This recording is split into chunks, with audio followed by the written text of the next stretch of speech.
ছাদ বাগান পুরো ভরে গিয়েছে শীতের সবজি এবং ফুলেতে।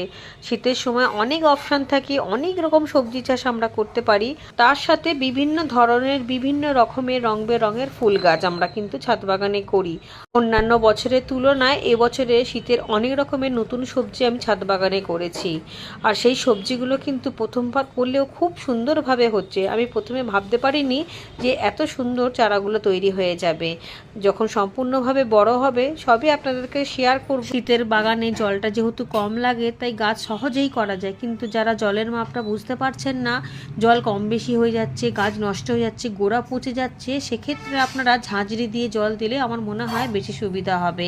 2 দিন 3 দিন ছাড়া ছাড়া ঝাঁঝরি দিয়ে স্নান করিয়ে দেবেন, এতে গাছটাও ফ্রেশ হয়ে যাবে। আর ফ্রেশ গাছে কিন্তু ফুল ফলটা বেশি ভালোভাবে ধরে। গাছের পাতায় যদি নোংরা জমে থাকে তাহলে কিন্তু গাছ খাবার তৈরি করতে পারে না, তখন ফুল ফলটাও কিন্তু কম তৈরি